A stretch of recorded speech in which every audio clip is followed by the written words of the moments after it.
Hello and welcome, I'm Kate Scribner, and I live on Anishinaabe and Haudenosaunee, land of the Six Nations of the Grand River. And I'm really excited to talk about Indigenathon and the books that I'm going to be reading this month.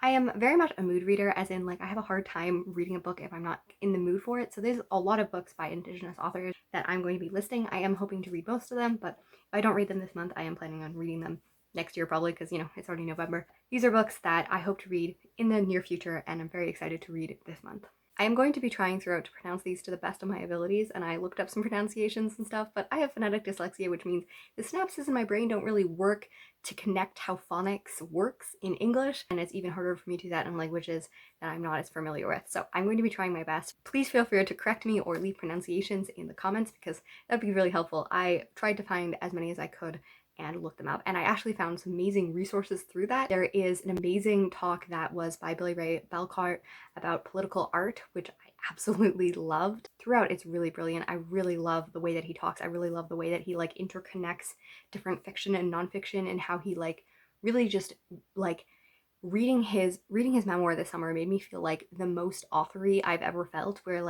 just the way that we make connections as readers in our hearts and in our minds, and his writing is just so beautiful, and he does that speaking in person or over Zoom as well, and it was just entirely lovely to listen to him talk. And one of the things that he brought up near the end was he was talking about how most Indigenous books are by indie authors, and how that was really great because, it's giving more notice to independent publishers. When we see the fact that most of Indigenous authors are being published by authors or agencies that are not as well known, it really shows how there's still an extreme lack of representation. There's an extreme lack of novels and people really being hitting walls trying to publish things. So jumping in, the first book that I'm really excited to read is probably Ruby, and this is by Lisa Bird Wilson, and she is Métis.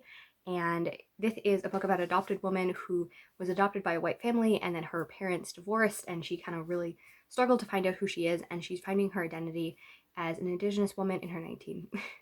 She's finding her identity as an Indigenous woman in her 30s, and I'm really, really excited to read this. Deina. Deina. The next one I'm talking about I already started, and it was so good, and this is by Deina, and this is by Indigenous author Norma Dunning, and I started it because I'm not really a fan of ebooks very much, but this is a book that I really wanted to read, so I was like, well, I'll test it out to see if, the writing style works for me on ebook, and it was so good that I'm like, I didn't want to stop reading it.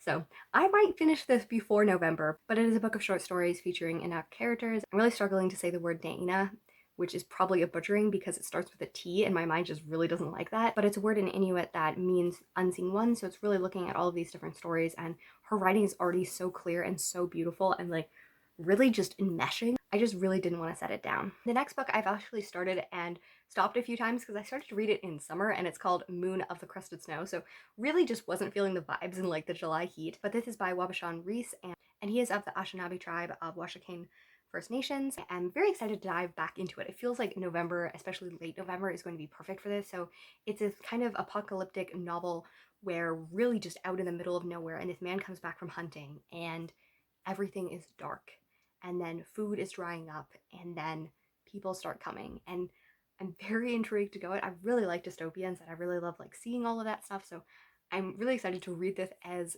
Canada starts to get colder and colder. And as I was looking up his name to try to pronounce it correctly, I came across this beautiful video. It's 10 minutes long, and it's his story about how he got into journalism and writing, and it's about an exchange program, and he's just so well spoken, and it made me even more excited to go and try this book again. So yeah, I will leave that in the link as well. The Snow Line by Tessa McWatt is one of my most anticipated books of this year, so I'm really excited. It came out in the end of August, and I'm finally getting around to it. I'm sure it's going to be completely amazing. Her memoir just blew me away. It's called Shame on Me, and she is a Maroonian, which is the preferred name of Indigenous people in Guyana, which is one of the most diverse countries in the world with regards to population and ancestry and heritage and all of that.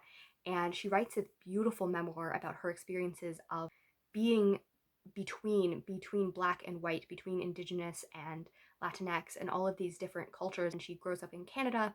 She's born in Guyana, moves to Canada, and then moves to Britain as an adult. So it's all of these different things. And she goes through and kind of talks about her body and how her body is used. And it's a beautiful and really tight analysis of how we talk about race and how we talk about ancestry and how we talk about all of these things in culture. And this is one of the stories that does not actually feature primarily Indigenous characters, but I think that it's really important to, you know, have points of views that are from people who are writing, have stories that are people who are multiracial and just telling multicultural stories. So this is a story of four travelers who come to a wedding in India in 2009, and like one of them's an old man, one of them's in the 30s and 20s, like, and it's all of these people who are kind of colliding and having this intergenerational and intercultural relationships. And I'm really, really excited. I really want to read more by her because I think that she has the potential to be a favorite author.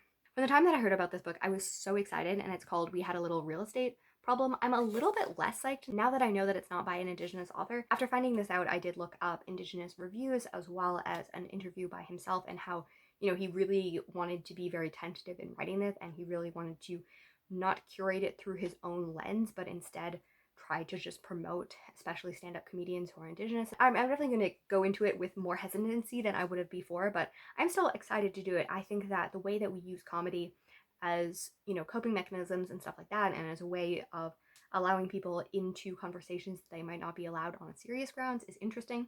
So even though I really wish this was by an Indigenous author instead, I am still excited to read this, and this is just a book about the history of stand-up comedy and Indigenous people. I feel like this list has a lot of authors that I've read one book from, and I'm super excited to read more. So this is Tanya Talega, and she is the author of Seven Fallen Feathers, which was definitely one of my favorite books from 2020, which really goes over the murders and the missing and the mistreatment and abuse in residential schools in the 1960s, as well as how that carries over into how, even though it doesn't happen in name, it still happens a lot in Thunder Bay, and the way that those students are mistreated and stuff. So I was very excited to find out that she has another novel slash lectures that she gave, and it's about suicide and mental health in Indigenous communities, especially youth. I was very excited to find out that it wasn't just Canadian youth, that it's really looking from like Northern Ontario to none of it, but it's also looking at Brazil and Norway with the Sami people, and Australia and the United States.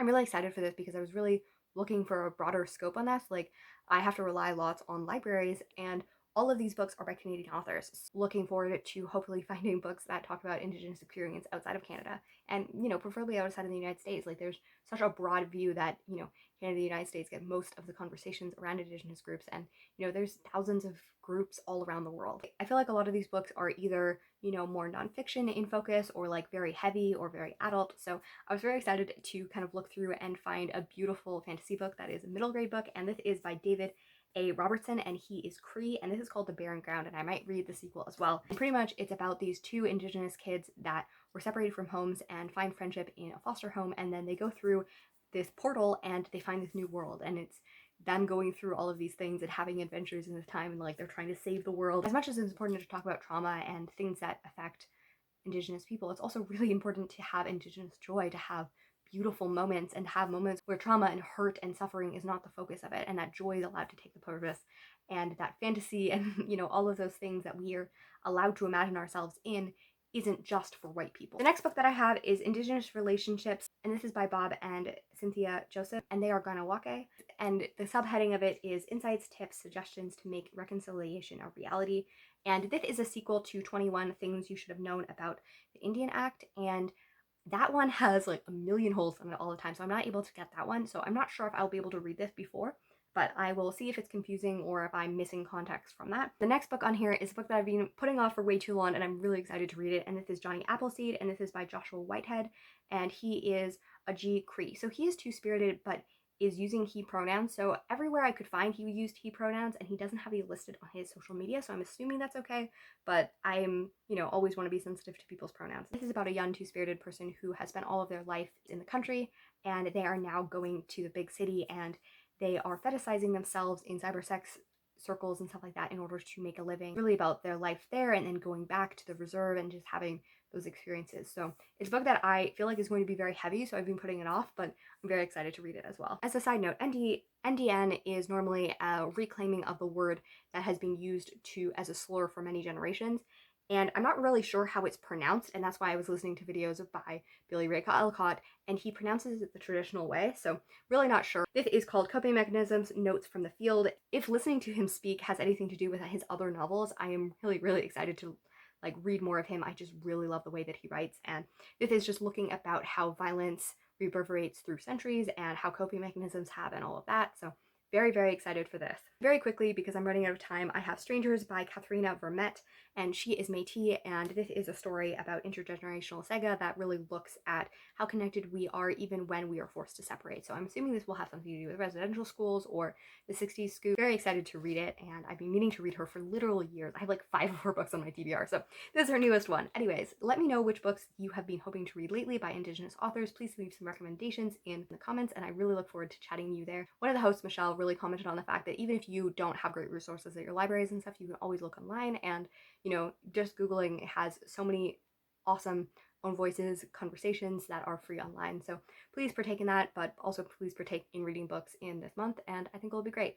Happy reading, writing, and I'll see you next time.